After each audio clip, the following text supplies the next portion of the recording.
নির্বাচন আমরা মনে করি সারা বাংলাদেশের সাধারণ জনগণ, ব্যবসায়ী সবাই চাচ্ছে নির্বাচনটা ডিসেম্বরের মধ্যে হয়ে যাওয়াই ভালো।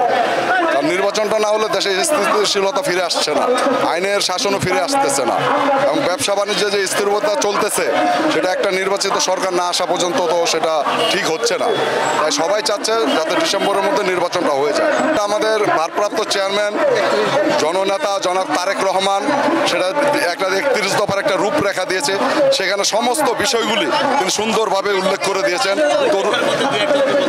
রূপরেখার মধ্যে যেমন আইনের শাসনটা আছে, তারপরে তরুণ যারা শিক্ষিত বেকার থাকবে তাদের জন্য ভাতার ব্যবস্থা এবং তাদের দক্ষ জনবল হিসাবে গড়ে তোলার জন্য প্রশিক্ষণের ব্যবস্থা, সবকিছুই এই 31 দফার মধ্যে আছে।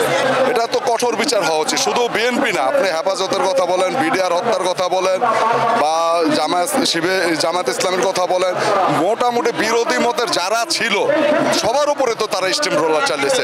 আমার মতে বিচার তো একটা নির্বাচিত সরকারও করতে পারবে, কারণ বিচার প্রক্রিয়াটা অনেক লম্বা, একটা দীর্ঘ সময়ের ব্যাপারে। দীর্ঘ সময়ে তো একটা অনির্বাচিত সরকার থাকাটা ঠিক না দেশে। আমরা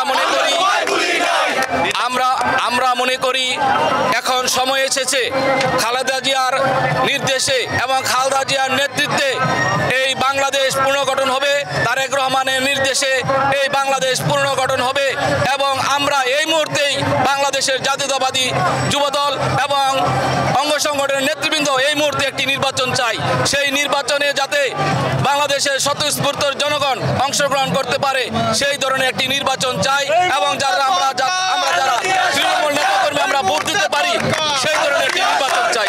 এবং এই মুহূর্তে আমরা নির্বাচন চাই, সেই নির্বাচনে আমরা আশা করি বাংলাদেশ জাতীয়তাবাদী দল নির্বাচিত হবে। সেই নির্বাচনে বাংলাদেশ জাতীয়তাবাদী দলকে বাংলাদেশের তৃণমূলের নেতাকর্মীরা এবং সর্বস্তরের জনগণ ভোট দিয়ে সংসদে পাঠাবে, এবং একটি আধুনিক বাংলাদেশ গঠন করার জন্য তারেক রহমানের নেতৃত্বে একটি সুন্দর বাংলাদেশ গঠন হবে।